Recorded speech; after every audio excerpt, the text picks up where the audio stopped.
Good evening, everyone, and welcome back to another episode of the RAMP podcast for Real Access Motivates Progress.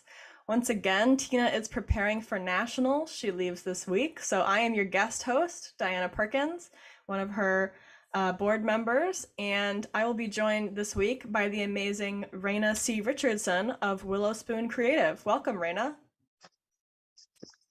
Hello, Diana. Thank you so much. I'm excited to be here. I'm excited to have you. So Raina and I met each other about a year ago and as part of a resource group for disabled women entrepreneurs. And Raina has been up to some really cool stuff since then. Raina, tell us a little bit about what WillowSpoon Creative is. Well, WillowSpoon Creative took a while to get to where it is now, but what my focus on is teaching people how to manage and protect their resources, which is time, energy, money, body, mind, and soul. We always think that money is the most important because it's the one that we need really to function so much in life that we get focused on, but we're complex human beings and we actually need to tend to all of them to live fully. So tell us a little bit about what the rest of those components might look like. As far as our resources? Yeah. Resources, of course, there's lots of important ones, but what other kinds of resources are we talking about? Well, like I said, time, energy, money, body, mind, and soul. So especially as people with disabilities, we're constantly trying to keep our body as happy as it possibly can be.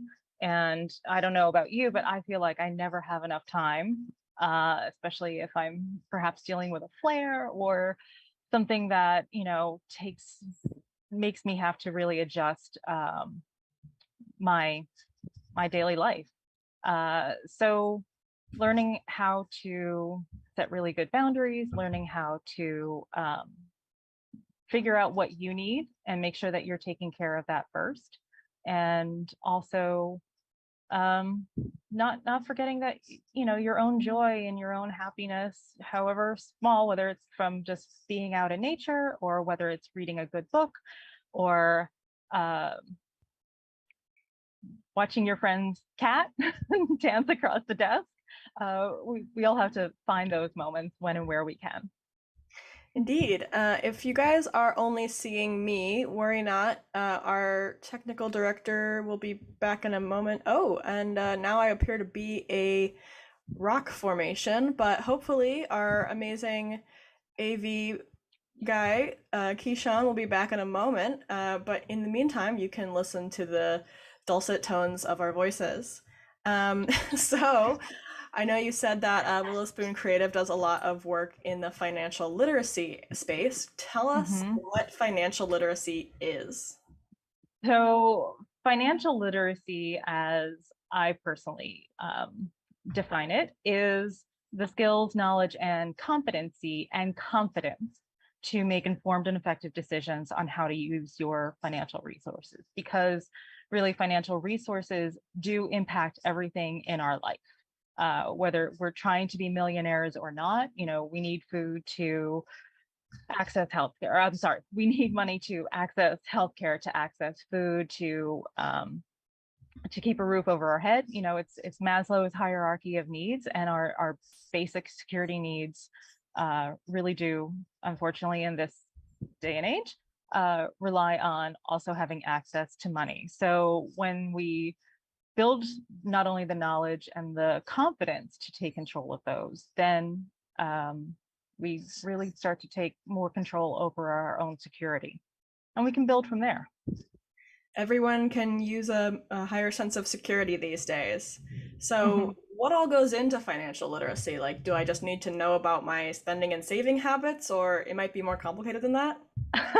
I mean, that is certainly a part of it, but it is a bit more complicated than that. I wouldn't necessarily say complicated, but I would maybe say multifaceted, complex, in that so much of what our mindset is around money, around finances, has been shaped by our experiences and by the philosophies that we learned from generally our family of origin, but also from our school, workplace, and much of that was shaped by history and the laws that existed, the practices that existed, this entire socio-political background that has shaped this country. And so, it's, I think, easy for us to look back at generations past and go, oh my gosh, how could they think that? It's like, well, when you actually look at their lived experience,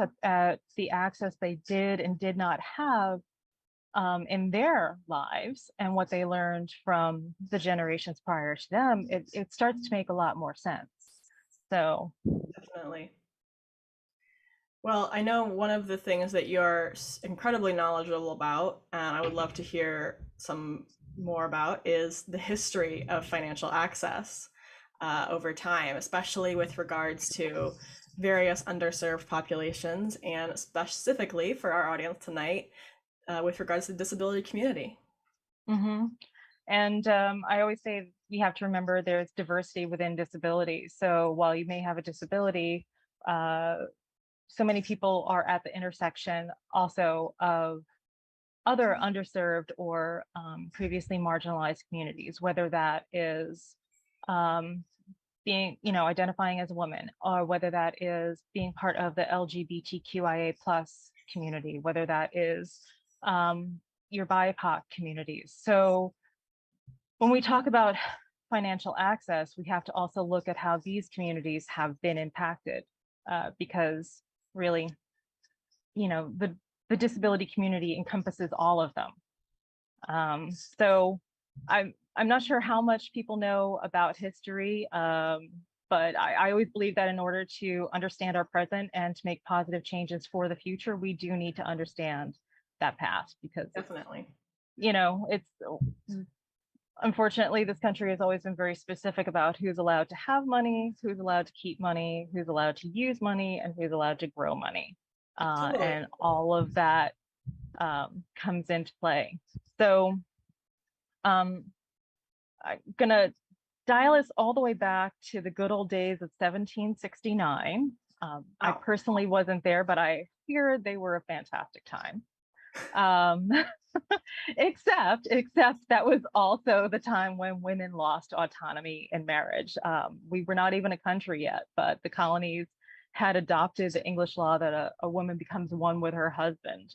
And so, since men were the only ones who were considered citizens with legal rights, this really was a huge blow to women. And between 1777 and 1807, all of the states ended up abolishing women's voting rights. So, boo. yeah, boo, not a fan. 0 out of 10, do not recommend.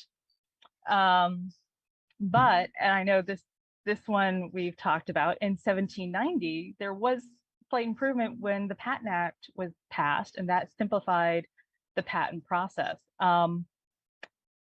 However, since most states didn't allow women to own property, women inventors were not really going to apply for patents, because then everything would be owned by their husband. Yeah. But I think we do actually have a patent owner here on Patent our pending, still patent pending, but hopefully soon. pending. Well, I would like to highlight that a woman by the name of Mary Keyes, who in 1809 was the first woman to file for and hold a patent, but she was also the first Black woman. So she filed a patent for her method of weaving straw and silk for millinery work. So Mary Keyes, thank you. Thank you for breaking not one, but two amazing barriers. Amazing. Yeah. But it doesn't, and Diana, you have the sort of advanced knowledge of having gone through my beta testing of so many programs. So you know some of the good stories that are coming up. By good stories, I mean, please have the tissues ready, because we might all start crying. But in 1830, there was the what was called the Indian Removal Act. And so between 1831 and 1850, it was the forced relocation of tens of thousands of Native Americans. And we've perhaps heard of this as being the Trail of Tears. Native Americans were removed from their sovereign lands in the Southeast, Mid-Atlantic, and Northern Midwest. And I am currently coming to you from Piscataway land, otherwise known as Arlington, Virginia. But these, again, this was financial reason. These were very lush, fertile lands, and quite frankly, the government wanted them. So we see, again, the rescission of rights. And if you've had the opportunity to learn about the Trail of Tears, it was appropriately named. The intention was not for anyone to survive it. But in 1839, the Married Women's Property Acts were passed. And so at this point, individual states realized, maybe this whole women being, one with their husband's idea, maybe it's not quite working for us. Maybe we need to go ahead and change it up. And so they began, yes, thank you. Individual states began granting married women the right to own their own property. They could keep their income, they could engage in business while married. This was huge. Mississippi, perhaps surprisingly, was the first state to pass this kind of law. And all states had finally done so by 1900. And this was also huge in another way for women, in that for the first time, they weren't automatically liable for their husband's debts. So yes, it's definitely a huge push forward. But as we all know, every time there's a push forward, there's a push back. And we see this in our day-to-day lives. So mid-1800s, there was this little war, perhaps you've heard about it, the Civil War. Heard of it. And yeah, it's minor little conflict. We're not still dealing with the fallout of it today at all. But at the end, the 13th Amendment was ratified, which finally abolished slavery. But again, we all know, just because something on paper is abolished, in practice, it doesn't necessarily mean that we're seeing an advancement of rights. Of course. And so throughout the rest of the 1800s, there were many laws that really just would advance. We'd get one advancement and then we'd get a pushback. So 1866, there was the Southern Homestead Act. Unfortunately, though, the way they structured that law, it did make Black people ineligible, and the way they priced it was also such that it kept poor whites from applying. So we see, again, this is an opportunity only for very specific people. And you have to look at, well, where did that land come from? We had just taken a whole bunch of land from a group. So, I don't want to just keep going through the history unless you really, really want to hear it. Why don't we skip ahead then to the disability, when disability rights kind of breaks onto the scene? Obviously, it's all very interconnected, as you said. Most people. It is very many identities. Yeah, it is very interconnected because, we, like I said, just because you may or may not be disabled doesn't mean that you're also not part of another group that is being marginalized, that is being focused on. So first time we really start to see huge steps as far as access is the 504 sit-ins in 1977. And this was in response or regarding the Section 504 of the Rehabilitation Act of 1973.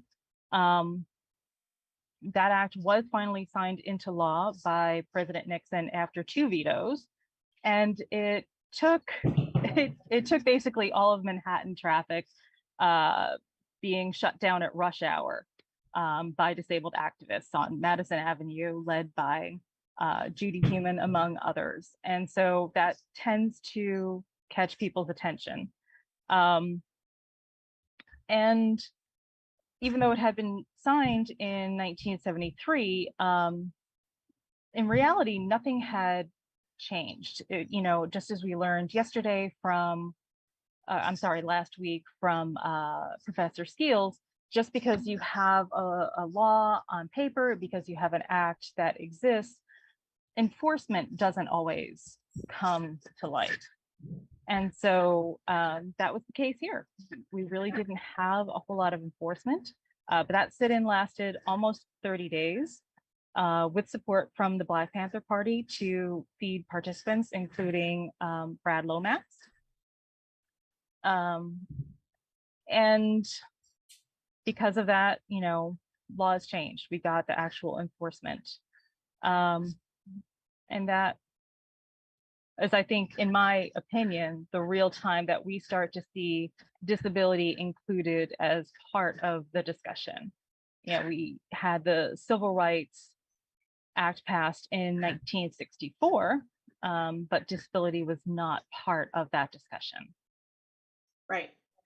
And both in the 504 sit-ins and in the ADA, there was a lot more consideration for certain kinds of disabilities than others. So for the 504 protest, this makes a lot of sense. If you're trying to create the most disruptive environment, so people will sign your damn bill already, it makes sense to put people who are the most visibly disabled in the way to kind of get your point across.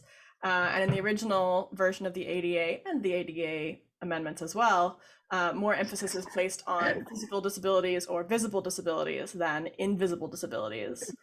How would you, how do you think that has affected our understanding of disability as a larger narrative?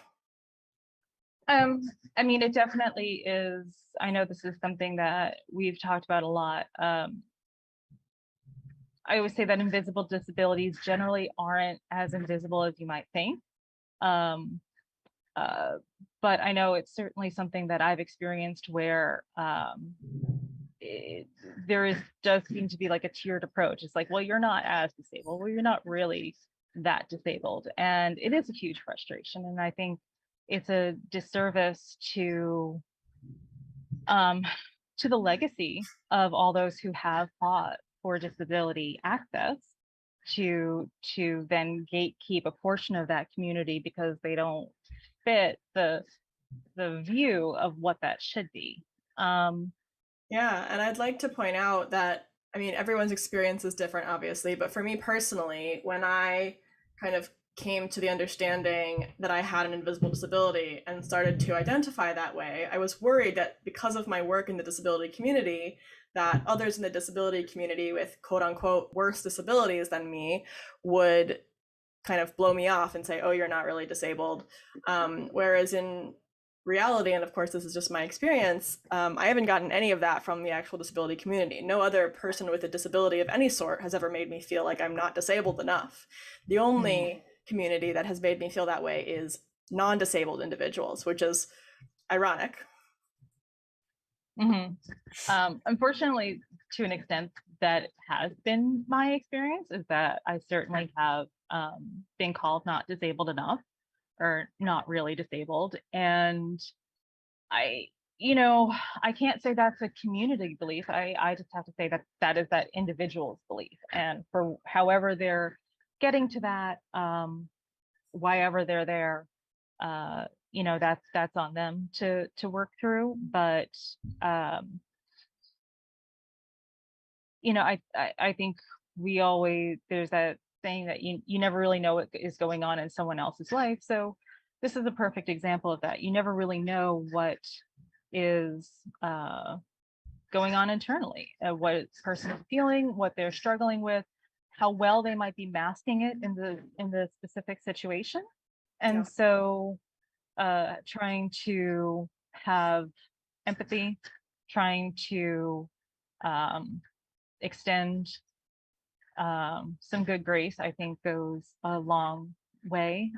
You know, my hope is that I always say education equals empowerment, but I do also hope that it equals empathy. I hope that when you understand what history has been and what history how history has shaped people and their experiences and the experiences of um, the generations that came before that that um, passed their mindset down, that we can just start to be a little bit more empathetic of where someone is right now. definitely. And how do you think that more awareness and inclusion of invisible disabilities, including chronic illness or mental health, will change the way that the disability community and the disability justice movement changes going forward? Oh, that's a huge question. I don't I don't think we rehearsed that one. Uh, thank you for just calling an audible. Would you kindly repeat that while I take a moment to sip some tea and come up with an answer? Yeah, I was just wondering if you had any thoughts, and you know, if you're not prepared, that's fine. But if you had any thoughts on how uh, a bigger focus on awareness of and inclusion of invisible disabilities, including chronic illness and mental health, will change the disability community and the disability justice movement going forward. Um, well, Diana, that's an insightful question. Thank you so much for asking it. I really appreciate the opportunity to answer you. Um, I think uh, I'm actually going to go back to the 504 sit-ins because there is a beautiful quote that is one of my favorites that um, I don't know if this is attributed to Brad Lomax or if it's attributed to Chuck Jackson, who was also one of the Black Panther members. So um, I, I don't want to get that wrong, but the quote was, we support you because you're asking America to change, to treat you like human beings, like you belong. We always support people fighting for their rights. And so I think that right there, when you understand no one is a member of a single community, we don't live in silos. And uh, the more we're aware of that and the more we collectively come together to stand up for our rights, to advocate for one another, I think that is that's when we all start to win. You know, like the work that ramp does is, let's make it accessible. If we make it accessible for people with disabilities, then we're really making it accessible for everyone. And I think that same inclusion of someone with invisible disabilities is the same way. When we're making sure that they are part of the conversation, when we're making sure that we recognize what those needs are that exist, then we're, you know, not leaving anyone out of the discussion. That was a great answer to a curveball. Thank you for that Thank you. You're insightful welcome. I'm going to response. sip some more tea now. Please do. Um, I would also love to talk about your experience. We're both small business owners with disabilities, and so I would love to hear about your experience with that so far. I know you've been in the small business game a lot longer than I have, so give us some advice for any future entrepreneurs out there. Well, yes, I have been. I was a freelancer in technical theater for almost 25 years, and prior to starting WillowSpoon Creative, I did have a small food business, and really, yes, I unfortunately, from my experience, I know we say so many times that entrepreneurship is a great opportunity for people with disabilities because you do, at least in theory, have much more flexibility. Um, but one of the largest frustrations that I have had in the past, you know, 7 or so years is really seeing how much entrepreneurs with disabilities are not even considered. They're not even in the conversation to put their needs forth, and that has been hugely frustrating. I've been just a little bit vocal about it. um, but yeah, I think one of the big frustrations for me is um, seeing time and time again, programs that exist, rightfully so, for other groups to help move them forward, whether that is women, whether that is BIPOC, whether that is LGBTQIA. And we certainly see great programs for veterans with disabilities. But when I've gone to directors of workplace associations or entrepreneurship support, whether that's through local government, state governments, or whatever, and say, well, what programs do you have for entrepreneurs with disabilities? They'll start talking about programs for veterans with disability. I'm like, well, what if you're not a veteran, but you still have a disability? And the answer I've gotten is, oh, well, why would they need anything? Which There's a lot of really, ignorance surrounding the disability community. yes. And I'm like, oh, okay, this is going to be a longer conversation. This is okay. All right. Better get another Yeah. cup of coffee.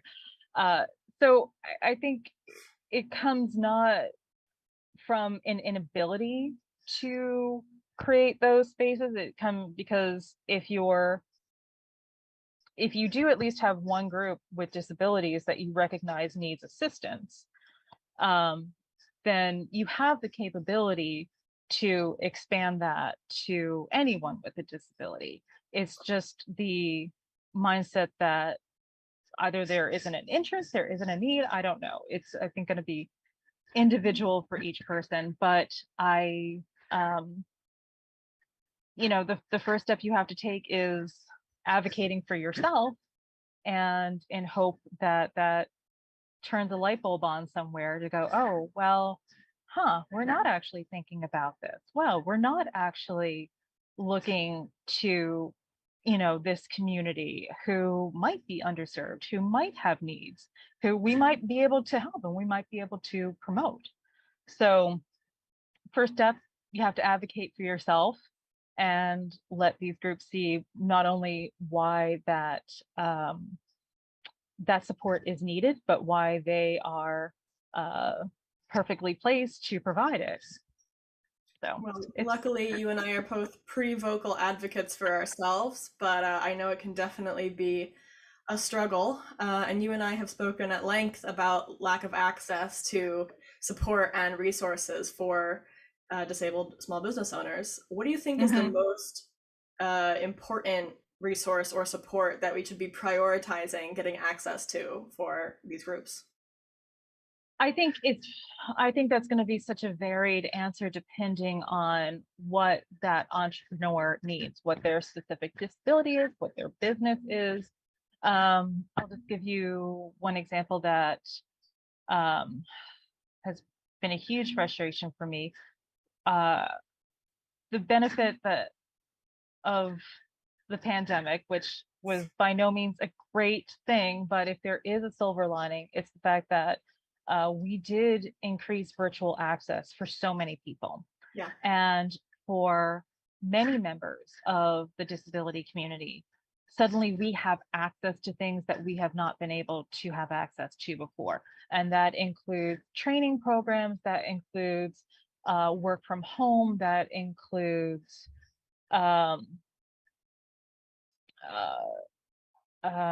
it could telehealth even. And so for people who perhaps um, deal with fatigue a lot or deal with pain, and that traveling to and from a place really depletes a lot of your spoons. Now suddenly we have the ability to participate in these. Now suddenly there is access to things that financially benefit us.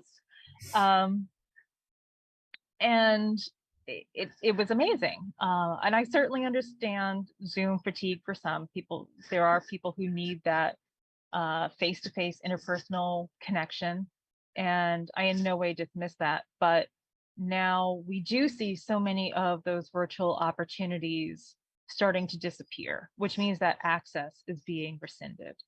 Yeah. Um, and I know for me that has been a huge frustration. I won't name the name, but there is an organization, a state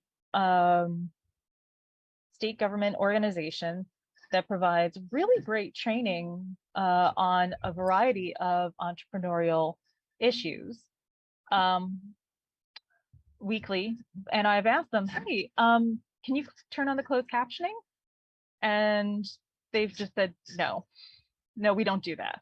And I'm like, but you're a state organization and you are funded by the SBA. So under the ADA, you kind of have to.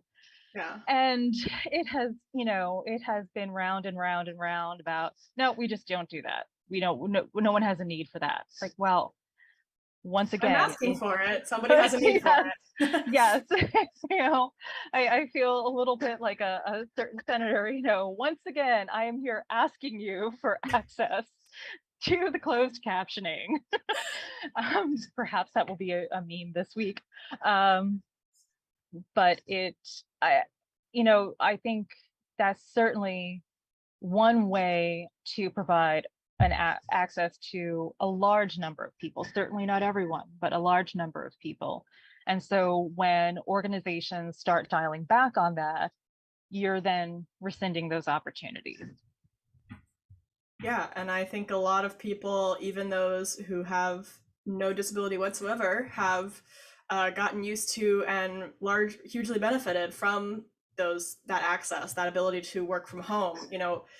People with young children, people who are caretakers for aging relatives, and just people who are, prefer to stay home. People have saved a lot of money, which will help them with their financial Mm-hmm. literacy, independence, by Mm-hmm. not having to commute to the office every day. Mm-hmm. And it's So, also, I think, opened up tremendous networking opportunities. You're in Ramp is based in Rhode Island. I'm here in Virginia. We would never have met if it weren't for the virtual opportunities. I've been able to connect with people in Europe. I've been able to connect with people on the West Coast. And if I had to say, go to an in-person location in order to network with someone, in order to meet them, in order to make this connection and have these conversations, in all likelihood, that wouldn't happen. And it would be a tremendous cost. yeah, and for all sorts of situations, both because of my disability, I wouldn't go to as many in-person things as I do virtually, but also because I just moved to Boston during the pandemic, and people here drive just in a ridiculous fashion. And so I don't drive in Boston very much, and I don't go to in-person events in Boston, even though things are opening up now, because your girl learned to drive in Kentucky. And uh, so I can avoid a tractor with the best of them, but I-95 is not my friend. No, I don't think I-95 is anyone's friend, if we're being honest about it. I personally, because of one of my conditions, cannot fly. So I have to, if I'm going to travel anywhere, it has to be on land. So if that's bus, if that's car, if that's train, and those trips are exhausting. They really do. Just deplete all of the spoons. So if I had to factor in a trip to somewhere, staying, I'd have to get there at least a day or two early to get a hotel so that I could recover, so that I could be at a point where I could actively participate in that event and then do it all in reverse. That's a huge financial expense. That Yeah, is, quite frankly, not where I want to be spending my money. I and don't want to time be and energy. spending right, and time and energy, and and the impact that it's going to have on my body, just to participate in one event. That's not saying that we should do away with all in-person events. All I'm saying is that as you're creating in-person events, look at what virtual access would look like. Definitely. Adobe Max does that every year. Adobe, the software company, they have an in-person conference, but it is also streamed virtually so that people can participate from all over the world. And it's not impossible to do. It might take some creativity. It certainly takes having people who need the virtual access to be part of the conversation. Invite those people in, say, what do you need? How can we support you? How can we make this beneficial to a larger community? But that doesn't always happen. Yeah. So you've mentioned spoon theory now twice. Will you give a little, just a brief explanation for our listeners who might not be spoonies, what spoons are? Yeah, so spoons are it's based on the spoon theory, and I hope I get her name correct. I believe it's pronounced Christine Misrandino. I may get that wrong. But she wrote this article many years ago about explaining to a friend um, what having lupus was like. She has lupus. And so they were in a diner. She went around to all the tables, collected all of the spoons, and gave the bundle to her friend and said, okay, you've just woken up.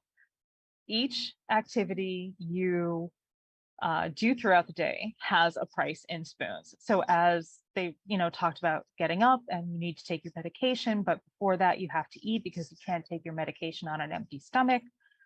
Um, she would withdraw a certain amount of spoons from the friend's handful. And uh, by, what it would have been dinner time, the friend only had one spoon left.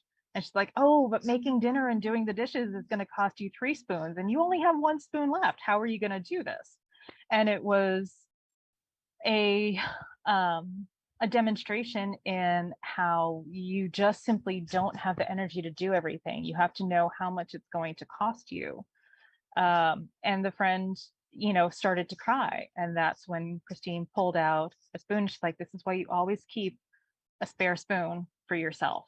You keep that spare spoon. And if I you love a notice, visual aid. yes, and it was a reminder to always keep that spoon for yourself, which if you wonder how WillowSpoon got its name, that is the spoon in WillowSpoon. It is a reminder to keep that spoon for myself. And businesses come and go. But if I don't keep that spoon for myself, there's only one of me. And I think that's probably all the world can handle. But there is only one of me. So I have to remember to keep that spoon for myself. Definitely. I think it's a really great visual aid and just framework for explaining to non-disabled friends or family how your energy might be different than theirs. I know it's been really Mhm. helpful for me in relationships, as well as honestly, it's a good way to think about tying back into financial literacy. Disabled people are better at budgeting in some You because have they've to had so budget much your time and experience. energy. Exactly. Um, Absolutely. I know we've talked about a lack of access, but I also want to take the time to ask if there's any resources that you have benefited from that you'd like to shout out for anybody else who's looking to maybe start a business of their own. I think you honestly have to know yourself really well. Uh, know where your skill sets are, know where your challenges are. Um, One of the reasons that I started WillowSpoon Creative, and we'll see this more in the programs that I hope to build out in the next, um, 3 to 9 months, is I did unfortunately see so many people who did not have financial literacy skills starting their business. Very hopeful as they should be. They should have that passion. They should have that joy, but they didn't have the financial knowledge to understand what that business needed to look like on paper to be successful. And um, it was heartbreaking to see. I saw so many people were, who saw this business that they were starting as an opportunity to break generational chains, to be the first in their family to start a business, to be the first in their family to be successful, to break out of a mindset and a life that um, society had set them up to fail. Yeah. And so, um, but you need more than that passion. If it was just passion, so many people would succeed. And I, I it broke my heart. And I have certainly learned plenty of lessons the hard way myself. Um, but I don't want to see that happen again. I know you can't save everyone, but that's where I think getting the financial education and um, being passionate about your business, but knowing you're more than your business, um, is really important. As far as um, any specific tools, I'd say, like most people with disabilities, I've had to adapt what I find to suit my own needs. Of It's course. not necessarily set up to um, include me, but I take what works, leave the rest, and just be thankful for having found that. Definitely. Well, one of my favorite resources and my lovely co-host is going to be WillowSpoon. WillowSpoon has been operating kind of in stealth mode so far, but I've been lucky enough to be a beta tester on some of the upcoming material. Can you tell us more about what is next for WillowSpoon? What does the future of WillowSpoon Creative look like? Oh man, I the future. Well, I'm gonna just put it out big because why not? Oh yeah. What I am manifesting this future to be, what I'm calling it out right now to be is again talking about that financial literacy, financial access. I do believe that we have to understand the external, so those socio-political um, aspects that have been passed down and shaped our mindsets, but understanding that internal mindset that we probably inherited from our family of origin, that we probably inherited from what we learned in school, from what we learned in the workforce, um, and understanding how those two come together in our daily financial habits. I will be doing more in-depth financial history education, like you've witnessed, and Would recommend. uh, 10 out of 10. Sign up. You made me um, care about economics and history, two classes I refused to take in college because I hated them in high school. So I'm a convert. Sign up. um, and my goal is to educate as many people as possible and to empower them. And I do absolutely see a future point where I am able to start partnering with organizations that serve um, marginalized communities to bring this education to them, because financial literacy, financial access is lack of that make us vulnerable on so many levels, and I am tired of seeing people being vulnerable. I Amen. you know that has to change, and you know um, I think that if we want to change our lives and that of the future generations, we have to do that hard work, that ugly work, that looking at what history has been, that looking at how it shapes our daily lives, um, and understanding where people have been shut out, where they are still shut out, perhaps not in an overt manner, but on some level, they are still shut out, and standing up to say, yeah, you can't do that anymore. You just can't. But here is an easy way to fix it. Um, Yeah, what I really loved about your first workshop that I took about financial literacy was understanding how the history of financial access shaped the society that we live in today. And so, a lot of times you hear things like, "Oh, why does this group need special privileges or special resources or whatever, even though it's, it's just leveling the playing field. It's trying to make up for all that history and all that time that we haven't had the same access to the resources that we should have. Yeah, it absolutely is. I mean, there are so many court cases, Supreme Court cases that have limited our access, and I say our, meaning women's access to the ability to work, the ability to vote, um, Ability to control our um, own bodies. to control our bodies. Yep. I hear so many people saying, "Oh my gosh, SCOTUS has gone rogue," and I'm like, "Oh no, no, no, no. This isn't the first time they've come down like this to restricting access." And I know that, to put it in perspective, we may feel that these civil, financial, and employment rights have been around for a long time, but the reality is that they are actually very new to the lifetime of this country. And these rights are not guaranteed. They can always be taken away, especially if we become complacent or cynical or stop paying attention. If we're trying to pursue perfection, um, we might lose it all in the process.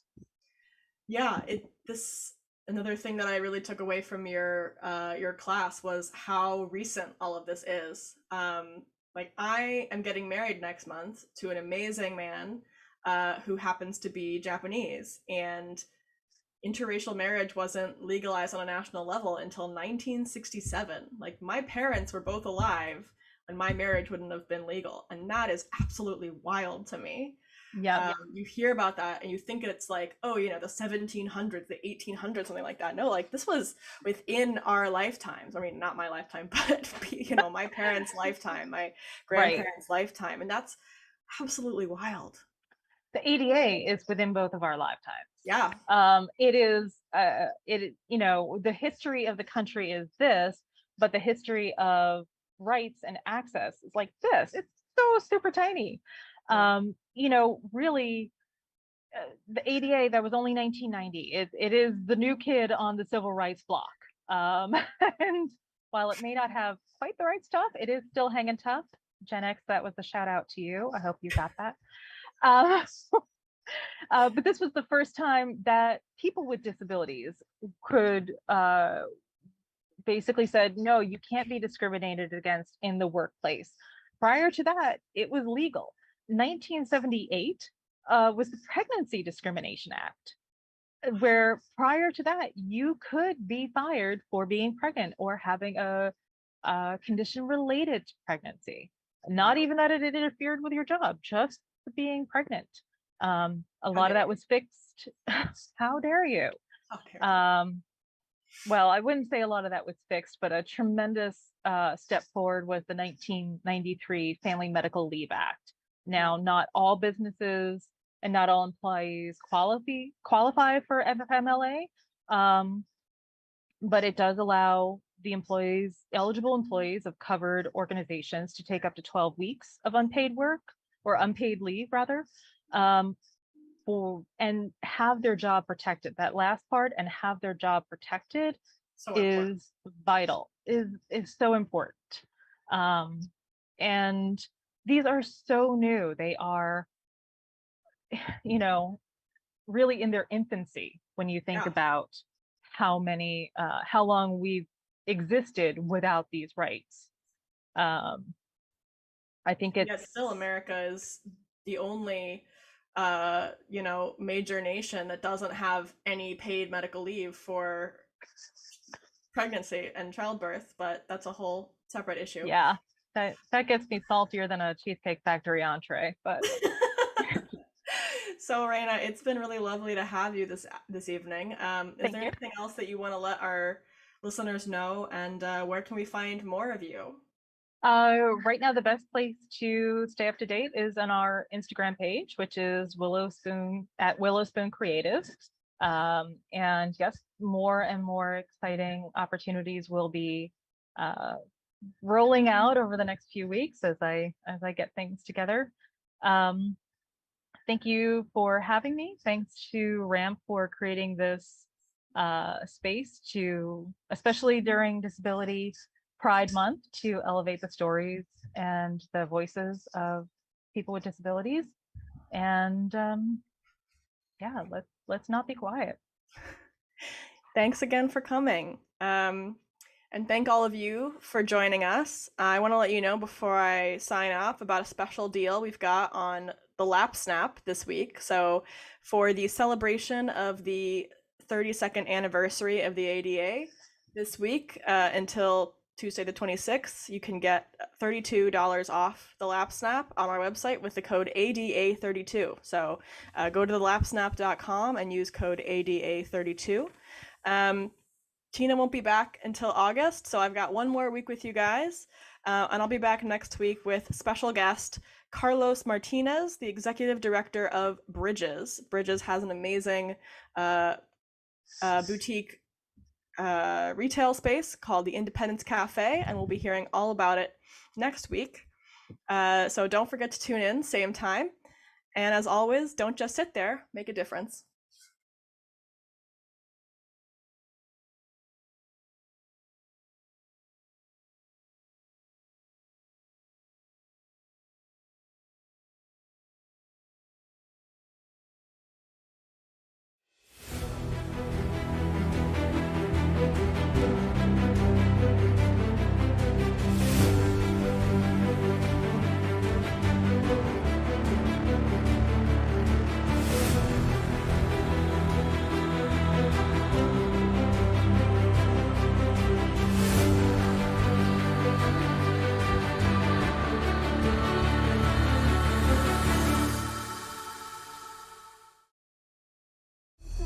To take home the Golden Gloves, you've got to put in the work, and you've got to be tough as nails.